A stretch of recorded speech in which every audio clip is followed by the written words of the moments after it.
Hey, Trey K here. Recently, several of our Us and Them episodes were honored with a First Place Award for public service through journalism. The Virginia AP broadcasters acknowledged our work focusing on the challenges of incarcerated people. And that includes the Encore episode you're about to hear. Also, a heads up, this show contains discussions of suicide and mental health crisis and may not be suitable for all listeners.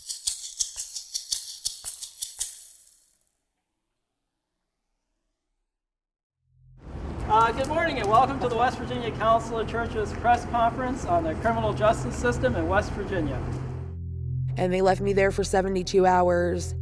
Before we begin, I do want to take a moment to personally thank Governor Justice and the West Virginia State Legislature for the substantial legislation that was passed during the special session this past week.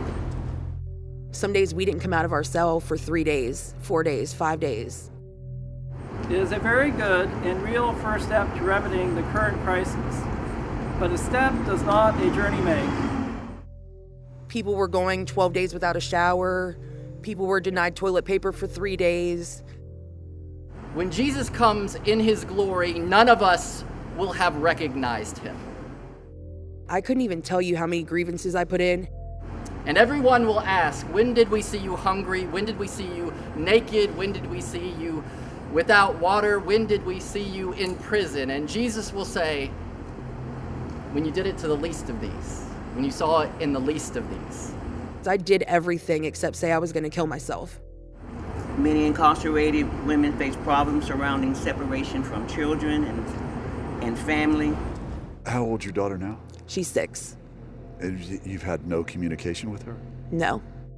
The prevalence of overdoses and fatalities in the state correctional facilities underscores the urgency of addressing the systematic issues at hand. It seems humiliating. It was utterly humiliating. Where else do we impose the death penalty without benefit of legal counsel? You say that you were not suicidal. I guess I'm wondering, what if you were? Right. That's a very pertinent question. I had that question many times.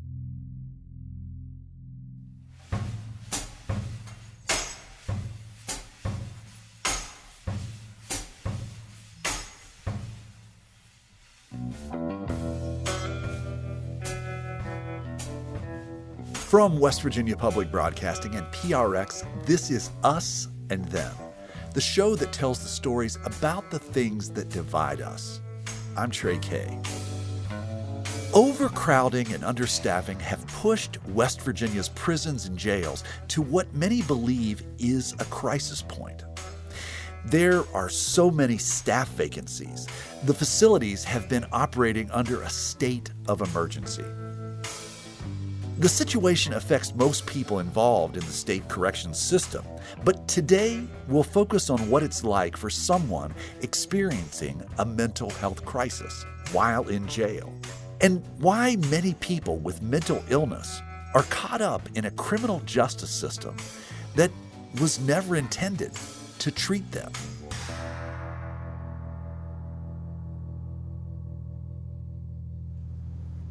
Have you ever testified to the legislature or told your story, where it's been vetted publicly? I have shared bits and pieces of my story over time, but no, I haven't publicly told this story before, really. This is kind of my first time. Can you tell me who you are and what do you do?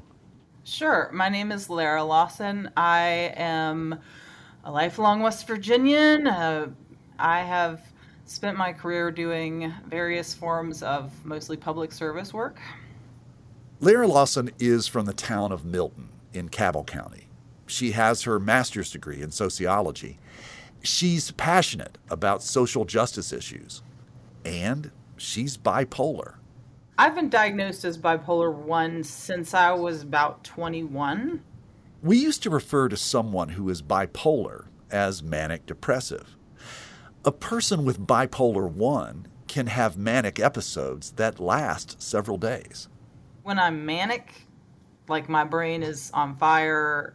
I can't use anything to really stop the process that's going on. You feel like you're euphoric, you feel like you're invincible. Lawson says she's managed her bipolar pretty well over the years. She recognizes that she needs medication. Honestly, my doctors tend to treat me on a fairly low dose of medication. I'm actually very high functioning, very intelligent. I've always been able to pull off life pretty much, regardless of dealing with some severe mental health symptoms at times. But there are trade-offs to being on constant medication. And a few years ago, she came across one she wasn't willing to make. I've, had to take my cautious risks when I chose to be a mother. And that cautious risk is, well, you just go without. Lawson took that risk in 2012 to become a mom. She went off her meds. After her child was born, she stayed off her meds to breastfeed. A few years later, her unmedicated mental health issues reemerged.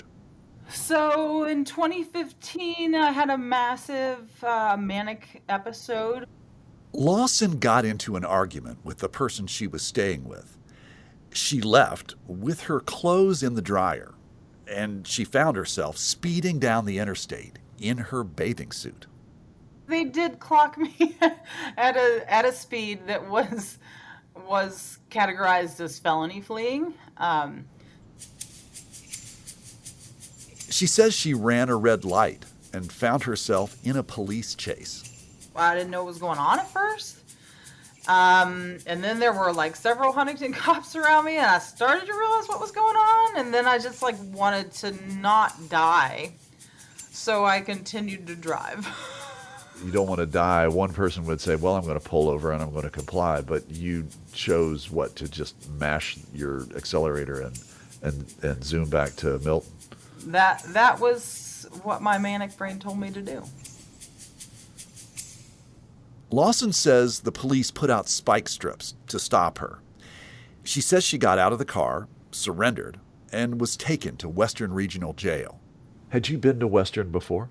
No, it was my first time seeing what it was like. It was my first time being inside that system at all. And it was horrifying. Lawson says she was surrounded by people she believes were detoxing from drugs.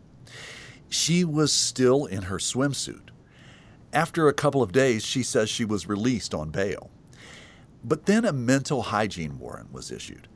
That's a warrant for involuntary commitment. So Lawson says she went right back to Western Regional. Automatically, if you are on a mental hygiene warrant, you are assumed to be a risk to yourself or others. While Lawson says she was not suicidal, she recalls being put in the suicide watch cell for observation. One of the glass cells that's right in front of the desk where the workers sit, right in front of where all the inmates come in and out for their court dates. It's a really tall cell. It had really high ceilings, but I could literally point my toe out and my arm out and reach both sides of it with the length of my body. So very tall, but narrow. Yeah, pretty narrow. Cold cement bench. You don't get anything except paper clothes. And I tried to put those paper clothes on, and they just never fit me. It was not possible to wear them, so... Well, explain that to me. It was impossible to get them on, or they were paper and they ripped, or... It was impossible. I mean, they were not so flimsy I couldn't wear them, but they were too small for me to wear. So did you wear them? No. I mean, I couldn't put them on. I could wear them halfway up my legs if I wanted to, and the shirt would sort of cover, but it just was annoying to me, more so than any kind of protection. Lawson says as inmates came in and out of the jail through the intake desk, they could see her through the windows. And because the paper clothes would not fit her, she was essentially naked. There was always a crowd. It's a windowed glass cell. There's only like rails. I'm totally exposed. And you were there for 72 hours? I think I was actually held in that state for close to 21 days. 21 days? I'm not positive about the number of days, but it was a lot of days. I spent July 4th there. I remember July 4th very clearly, and the meal that they fed us, and all the comments of the guards, and all the comments of the people coming in and out of the cells, and I remember, that's my curse, is I remember all the things. Can you remind me of some of the comments that you heard? Oh my gosh, like people would just make fun of my body. I mean, just crass things you would hear from prisoners that I don't typically love to repeat. But I mean, guards would make fun of me. Lawson thinks part of the reason she was in that cell for so long is that she wasn't allowed to appear in court without her clothes. And they just called me obstinate and refusing to wear the clothes, of course. And I missed court hearings and so on because they just wouldn't accept that the clothes didn't fit. Was this observation, did it feel helpful in a therapeutic way? Absolutely not. I'm pretty sure they never medicated me in the Western Regional system until they finally moved me to Sharp Hospital. And that's where I started receiving medication. I guess one question is, you're there in a paper, well, you're naked because you can't wear the paper clothing. What about eating? Oh, I ate. I mean, I ate my meals. I got up every day. Like, I did exercises. Like, I took baths. Actually, I did get a mat eventually because that was the one thing that I got, and a sink, and they would roll soap under the door for me so I could wash myself a little bit. And what about defecating, going to the bathroom? Oh, in front of everyone. I mean, the toilet is right there. Wow. Like, it's kind of angled, so you're a little off to the side, but it's not hidden or anything. Wow. It just... It boggles the mind. It seems humiliating. It was utterly humiliating.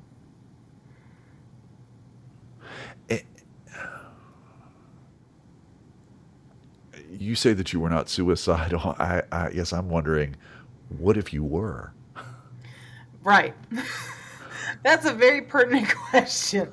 I had that question many times.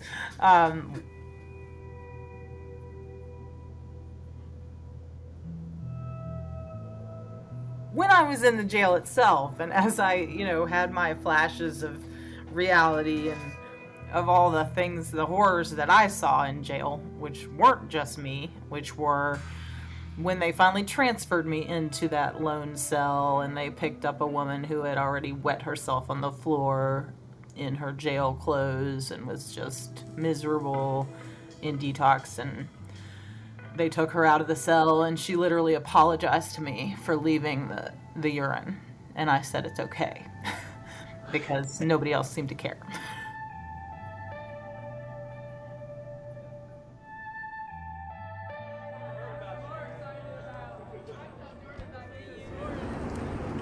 Why do we care about people who are in prison or those who guard them? Why do we care about that as followers of Jesus Christ? We care because we believe that every human being is made in God's image and likeness and deserves genuine respect simply for that fact. Earlier this year, the West Virginia Council of Churches held a press conference about what it calls the ongoing crisis in the state's correctional facilities. We have to work together. This is not us and them. This is not we are the enemy of the Department of Corrections.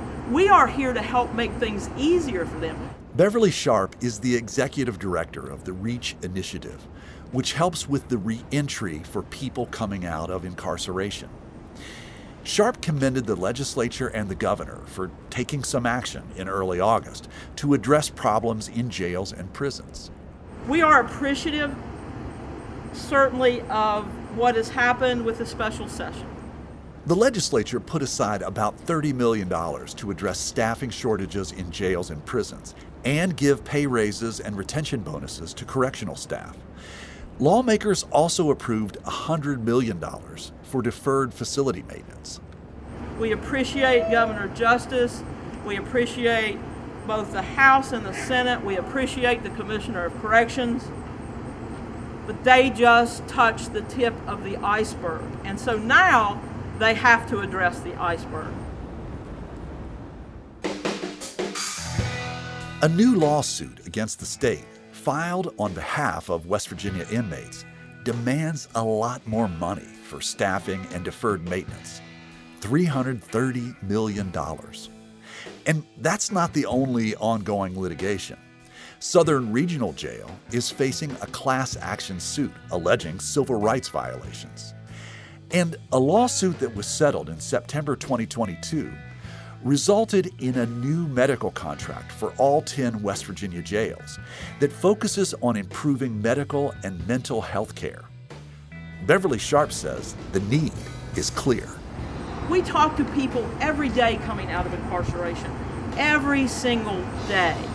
And so we know what the conditions are like on the inside.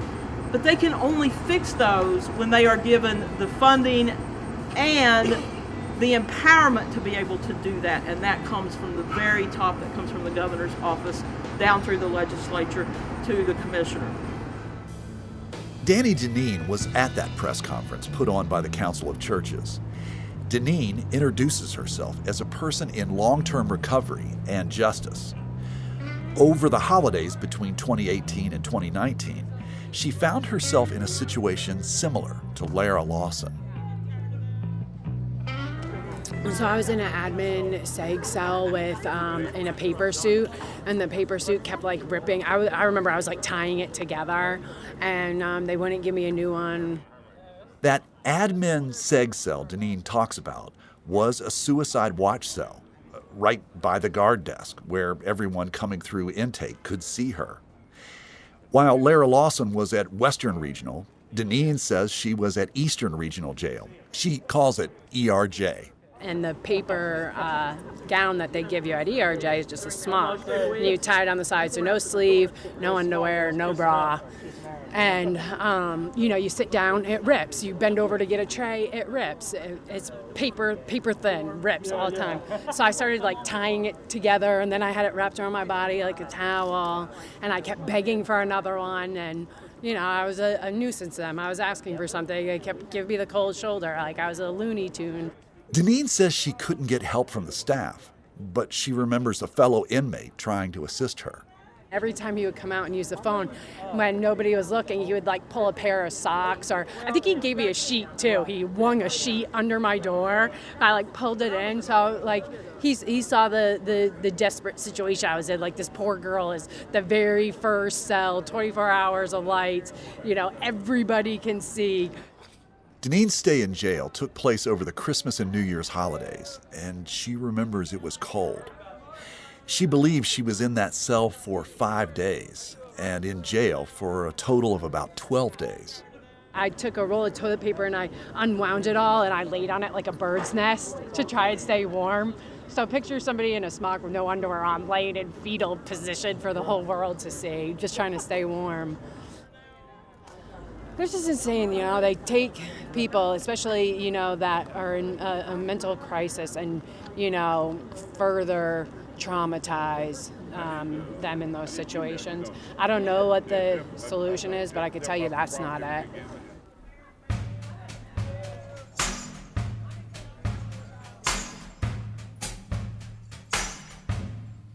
Lara Lawson and Danny Deneen each say they were incarcerated with paper garments that left them nearly naked and visible to people coming in and out of jail. Advocates say they're not the only ones. I know multiple people who have went into a suicide suit and sat naked in a glass room. Sorry, this is awful. Lyda Shepard works for the American Friends Service Committee. This isn't just some like, oh, well, that's just one-off situation. It's horrifying. Shepard also spoke at the West Virginia Council of Churches event. She says her organization wants to see investments not just in jails and prisons, but in the mental health infrastructure to keep people with mental illness from ending up there in the first place. In the face of a mental health crisis, we have an acute lack of behavioral health providers. We funnel thousands of people into a carceral system, exacerbating their trauma, exacerbating their mental illness, instead of getting them the treatment that they need and deserve. We asked the West Virginia Division of Corrections and Rehabilitation to speak with us for this report, but they did not grant us an interview. When we come back, we'll hear from a journalist who offers some history on why people with mental illness are incarcerated so often. Here in 21st century America, a prison system had recreated what America thought it had left behind: warehouses for the insane. And we'll meet another woman who arrived in jail in the middle of a mental health crisis and has used her story to help change West Virginia's laws.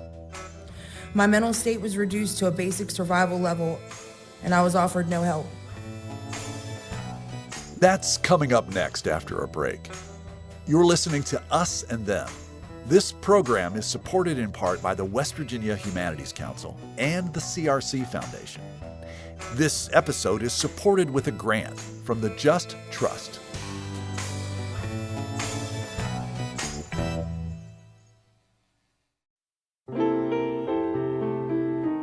In difficult times, music gives us peace, brings us together, and helps heal us. It calms our nerves and brightens our days. That's why we're bringing you classic episodes of Mountain Stage on air and in our podcast. This is Larry Gross, host of Mountain Stage. Find something that's familiar or brand new and feel the power of live music on our website, mountainstage.org. Hey, it's Trey, and this is Us and Them from PRX and West Virginia Public Broadcasting. If you're just joining us, this episode contains discussions of suicide and mental health crises. It may not be suitable for all listeners. We have time for one more speaker, so. Our last speaker is Ashley Umps. On June 13th, 2022, Ashley Umps rose from her seat and walked up to a podium to address members of the West Virginia State Senate. Good morning, Ashley, and thank you for being here. Good morning. Thank you for having me. Umps was at the state capitol to testify before the Oversight Committee on Regional Jail and Correctional Facility Authority. I'm Ashley Umps. I'm a formerly incarcerated person in recovery. I'm from Morgan County. I wanted to tell you a little bit about why I stand here in front of you today. Wearing a sparkly gray and black top, taking deep breaths with her paper notes held firmly in both hands, Umps told a group of powerful strangers about the worst experience in her life. I found my partner of 10 and a half years dead after he had committed suicide, and our 2-year-old daughter was beside me when I found him. I found myself incarcerated 3 days later for drugs. It was uncomfortable for Umps to share her personal story that day. I was lost, traumatized, and alone. But it made a difference. Today, a West Virginia law has changed because people like Ashley Umps took their stories to the Capitol. When you first walk in, everything, the landscaping is so beautiful. There's the big buildings around you and the statues and stuff like that. Umps agreed to go with me to the West Virginia Capitol to tell me her story. We met in the Capitol Rotunda. It's a giant open hallway, and there's beautiful ornate designs and everything everywhere. Coming here for the first time is quite an experience. The doorways to these people's offices are huge, the big heavy doors, and it's empowering. It feels like you have power when you walk into this room. Umps has now testified twice in this beautiful and intimidating building. And it looks like there's actually even a walkway up there. I've never been up there. For Ashley Umps, This place, especially the Senate chambers, marks a turning point. There's a statue, and he points to the Senate side. That's how I remember where I'm at all the time when I'm up here. The statue points to the Senate. This is the first place she told her story, and it made a difference. She remembers one senator who was resistant to a bill that would limit the time a person could sit in jail waiting for their first hearing. When I told her that I had waited in jail for 3 months waiting to see the judge, then that was when she realized that there was a problem. And she actually signed on to the bill and helped us get it passed. It's nice to turn my pain into a purpose. It's now my passion. My pain became my passion. But to get to this place of purpose and passion, Umps went through a lot of pain. So, you are in custody and you're heading to detention. What was going on in your mind? I think to explain my full mentality, I'd have to go back a little bit. In June 2018, Umps lost her brother to a car accident. I had just gone through that, and then I was introduced to hard drugs. I was 28 years old. I had never seen heroin or meth before. Umps says she started doing meth and also sold drugs. She was in a long-term relationship at the time that Umps calls tumultuous. She and her partner, Rick, had a daughter together. And the day before April Fool's Day 2019, their world changed. Umps says Rick went outside to tend to a generator, and she later found him hanging from a deck railing. I seen him, and it was April Fool's Day, and he always used to make my life difficult with like jokes and stuff, so I thought he was kidding. And when I went to like backhand him on the chest, I realized that he was passed away.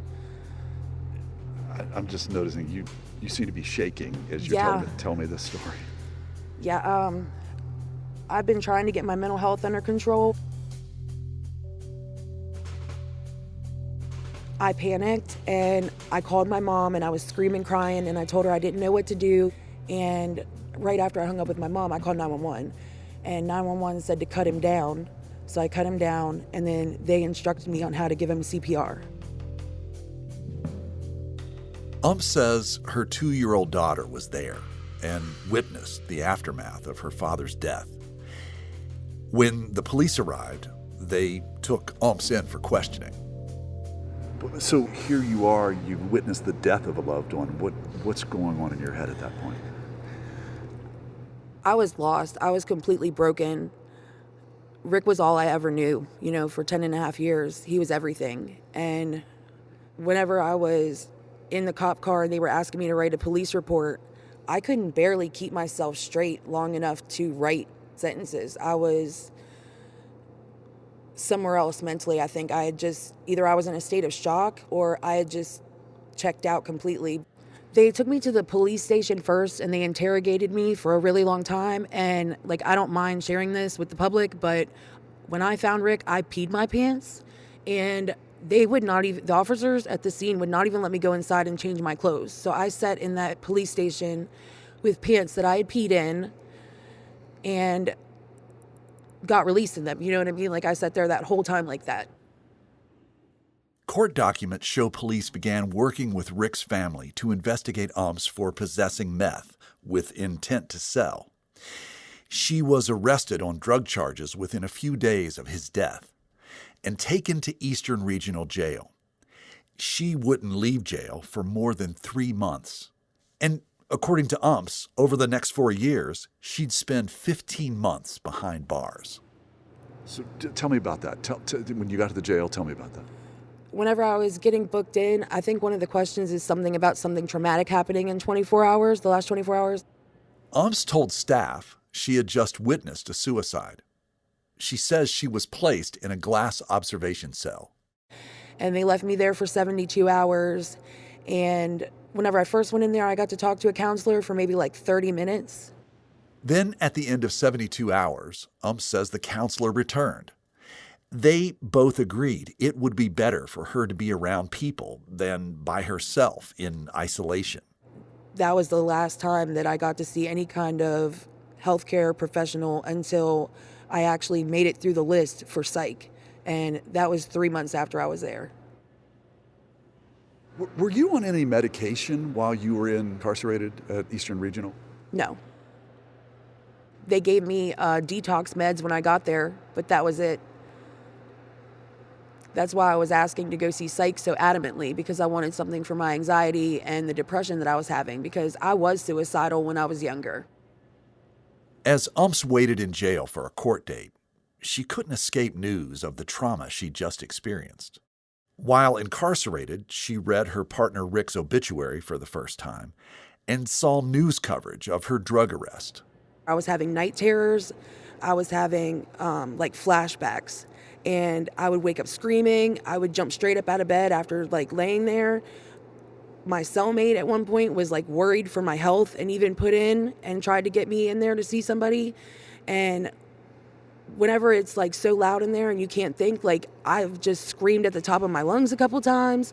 You would think that it would have garnered some kind of attention, but I was on the list just like everybody else. Ump says her flashbacks weren't just night terrors. There were day terrors, too. It wasn't even me closing my eyes. I would be sitting there with my eyes open and I could see it vividly, it was there. And your heart starts pounding and you start sweating, and it's just you're right there in that moment. It's it happens over and over and over and over again. It haunted me. You're thinking about that right now, aren't you? Yeah. Yeah, it still bothers me.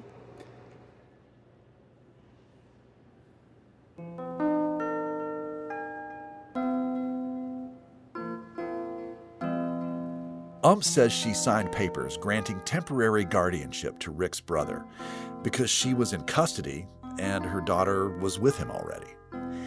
Then Rick's family filed a court order that kept her from seeing her daughter at all.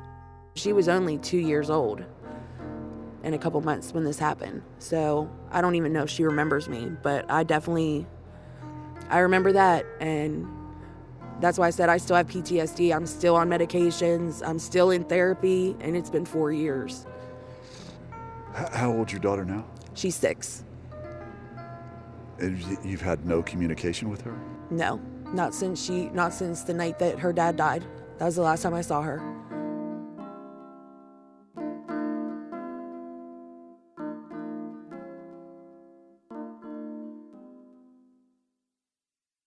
Says throughout her 3 months in jail waiting on a court date, she kept asking for mental health treatment and medication. I couldn't even tell you how many grievances I put in, how many inquiries I put into medical, how many correction officers I asked. I asked numerous times. I did everything except say I was going to kill myself. Although says she was not suicidal, she believed that saying she was could help her get access to a psychiatrist and potentially medication. I couldn't even count the number of times that somebody said, I'm going to go pickle myself. That means an inmate would tell the jail guards that they were suicidal. Then they'd be put in a suicide watch cell in what they call a pickle suit. And it looks like a hard shell on the front and back, like a turtle shell. And then it's got Velcro straps on the sides and the top that holds it to you. But other than that, you are completely naked. And the only thing they give you to cover up with is a little paper sheet. So I want to make sure I understand. So you're in the general population. Yeah. And somebody says, I'm going to go pickle myself. Why would they say that? Because in order to be released back into population, they make you sit up there for 72 hours and then they make you see a psychiatrist before you can go back to population. So you actually leave from being in the pickle suit with medications before you go back to the population, instead of having to wait months to get in to see psych. So they're willing to sacrifice having a shower for 3 days, having any kind of luxury at all, their clothes even. They're willing to sacrifice everything. So that they can get can get medication, yeah, or at least some kind of assessment. Yeah, well, why didn't you tell them that you might kill yourself? I mean, apparently you've told me that would be something that would kind of accelerate your case, that would cause them to pay attention to you. Yeah, I didn't want to sit naked in a room full of people for 72 hours with no shower or nothing. It was worth it to suffer through it. I'd rather suffer mentally than physically. I would not want to be humiliated like that. Because when you're in that cell, like I said, every inmate that comes through that door, every cop, everybody that comes through there, you're on display.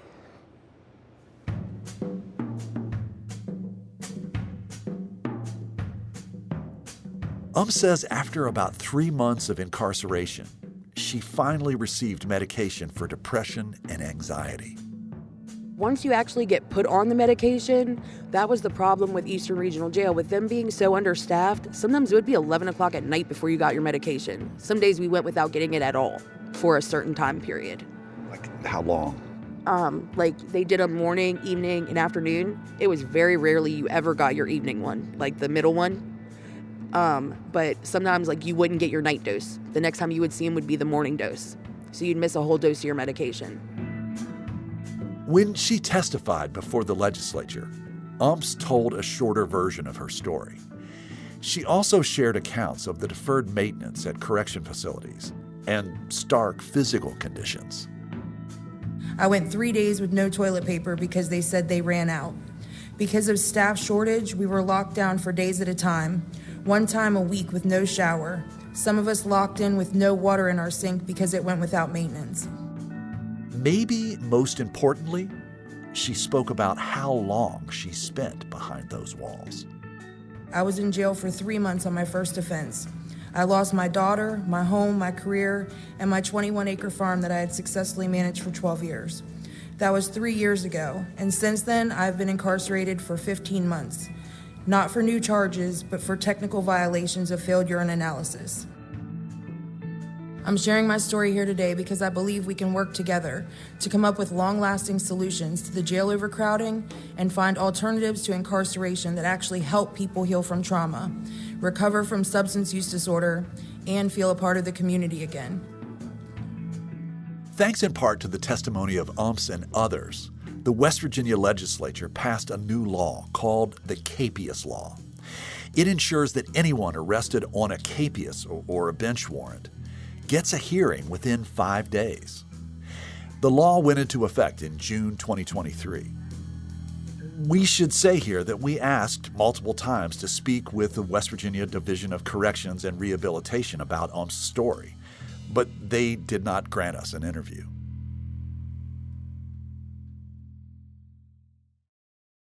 For Ashley it wasn't until she was out of jail, in therapy, that she found a way to, as she calls it, turn her pain into her power.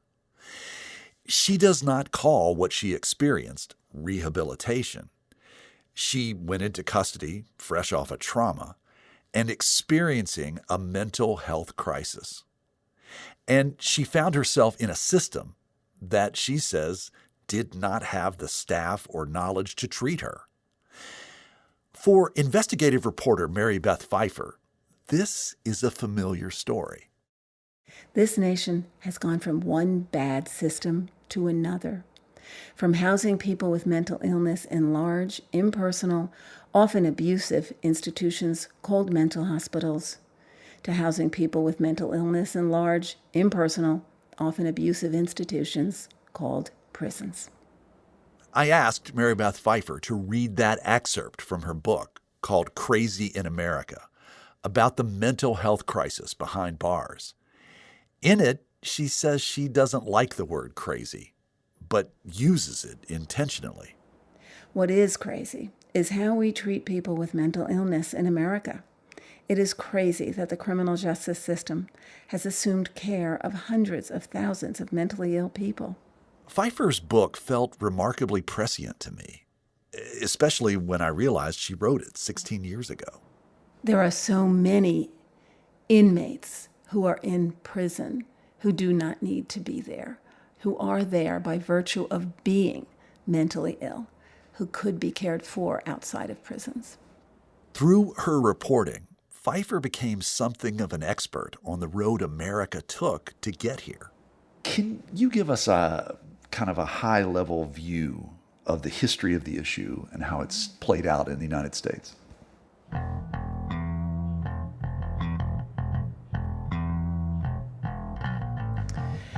Well, let's rewind to about the 1950s. In New York State, we actually had something on the order of 90,000 beds in mental hospitals. We had many, many people in institutions where they were ostensibly cared for, but also where they were warehoused. And recognition grew that civil rights of people to be free were being violated by virtue of keeping them there for long periods of time. At the beginning of the 1950s, there was another development that changed the landscape. A drug called Thorazine hit the market. It was a way to effectively, if imperfectly, treat people with schizophrenia and other psychotic illnesses. So that led to the emptying of many mental hospitals. People could survive to some extent on the streets of America. So the idea was we don't need a brick and mortar institution. We can actually handle this problem through chemicals or pharmacology. Yes, and more drugs developed over time that allowed us to have people live in their own homes and function more or less in society. These were imperfect drugs. There was often relapses. There were other problems that ensued. Probably one of the biggest problem is that we did not have places for many of these people who were released from mental hospitals to go. We didn't have housing for them. We didn't have programs for them. They needed support and they needed help that their own families could not provide. In the 60s, new federal legislation provided essential services and housing to people with mental illness. But Pfeiffer says the money wasn't there to back it up. Meanwhile, a tough-on-crime approach was becoming popular in the U.S. It was a perfect storm.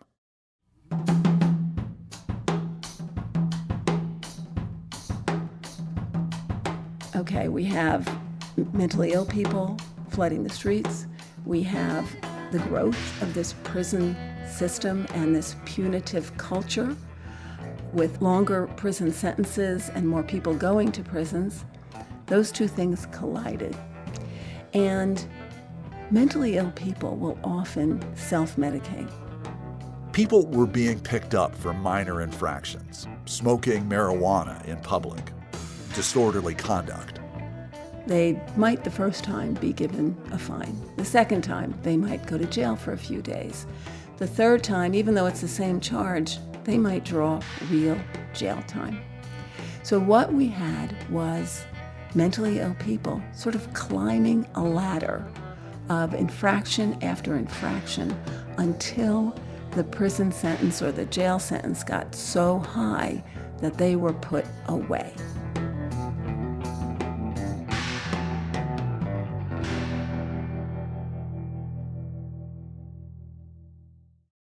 Housing, Pfeiffer says, has always been one of the biggest missing pieces to this whole puzzle.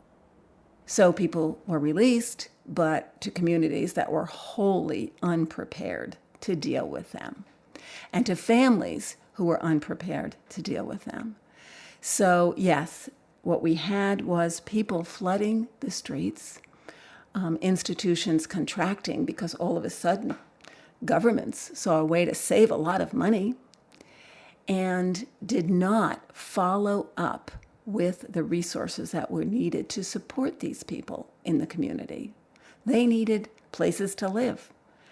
And maybe it was 10, 20 years later, even 30 years later, that group homes started to be built. They needed treatment programs to, provide counseling, to provide substance abuse treatment. We were missing an infrastructure to care for people with mental illness in the community that was slowly developed in the years after they were released, but still is just a fraction of what it should be even today. In the 90s and the early 2000s, when Pfeiffer did her reporting, much of her work focused on solitary confinement and people who died by suicide while incarcerated. There's something in New York State prisons when I was covering them. It was called the bubble. And it was a plexiglass or glass enclosed unit where they would put people who were particularly out of control, almost always mentally ill, for a period of time when they believed that they were such a threat to themselves that they had to strip them. They had to put them in a totally stark room where they would find nothing in the way of a sheet or anything else with which to harm themselves. Often it was cold. They might be given a little mat to lay on, something like that. But this is just one of the many abuses in a system that doesn't know how to take care of the needs of someone with mental illness. This was starting to sound eerily familiar to me. I asked Pfeiffer about the accounts I'd heard from Lara Lawson, Danny Deneen, and Ashley Umps. The paper clothes, the glass rooms, the pickle suit. The narratives are not exactly the same as they were 20 years ago, but to Pfeiffer, they resonate. At virtually every level, including when you really act out and you're put in this sort of bubble thing where you have absolutely no privacy at all, where you are supposedly being protected from yourself, you are given the message that you're worthless, that we have no respect for you.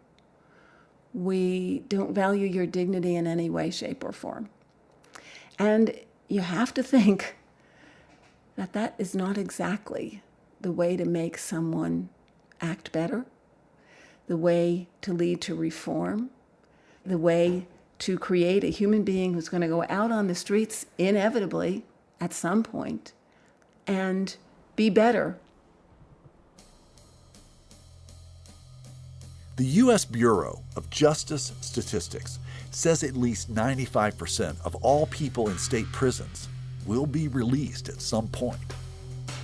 Pfeiffer says the focus on security is blinding us to the fact that inmates, including those with mental illness, are people.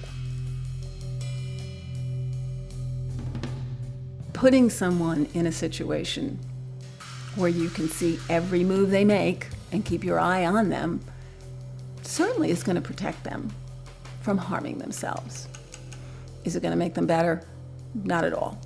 But this is just one of the tools that they use, along with the batons, along with the tasers sometimes, along with long solitary confinement housing, along with many other ways that they signal to the inmate that we are in charge.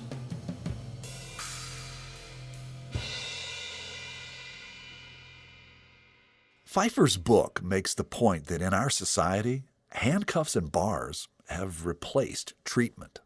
But she doesn't place all of the fault on the people who work in jails, or even those who run them. I think that the people who run prison systems are motivated by fear.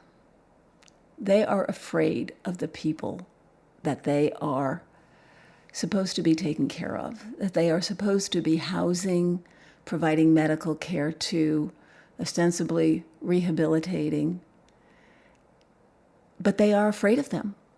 Well, some of them are dangerous, aren't they? Many of them, some of them are, yes, dangerous. People with mental illness certainly can be dangerous. But the fear that motivates prison managers is taken to an extent that is far beyond the threat. People with mental illness can be managed in different ways. They can be treated.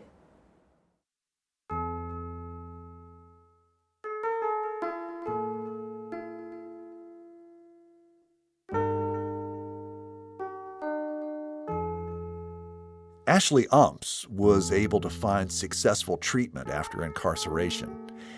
She wishes she could have gotten mental health support long before she ended up behind bars.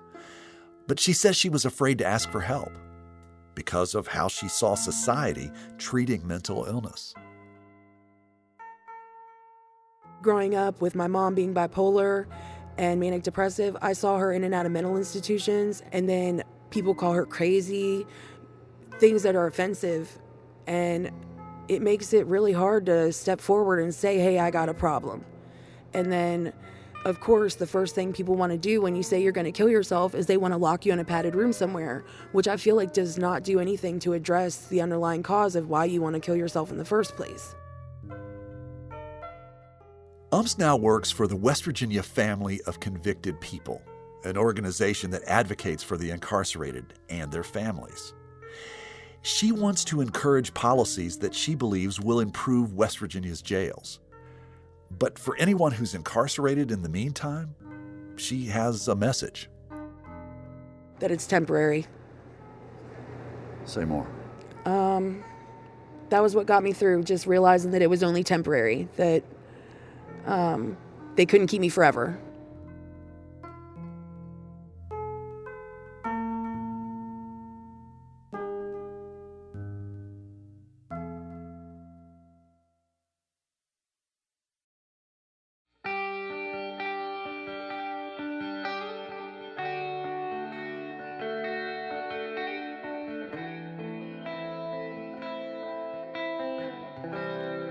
You've been listening to Us and Them.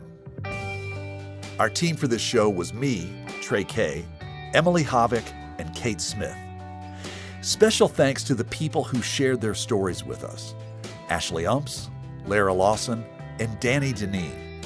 And to Mountain State Justice, and also to Lyda Shepard, Kenny Matthews, Patrick McGinley, and West Virginia Public Broadcasting News Director Eric Douglas. Michael Lipton, Tristam Lozow, and Ahmed Solomon wrote and performed the Us and Them show music. Mark Lerner designed our logo. The marvelous people at PRX and West Virginia Public Broadcasting make Us and Them possible. So do grants from the Corporation for Public Broadcasting, the West Virginia Humanities Council, and the CRC Foundation. This episode is supported with a grant from the Just Trust. Hey, we'd love to hear your thoughts about this episode. Would you share them with us on our Facebook page or on X, formerly known as Twitter, at Us Them Podcast? Us and Them was originally developed with assistance from the mentorship program at AIR, the Association of Independents in Radio. We'll see you next time on Us and Them.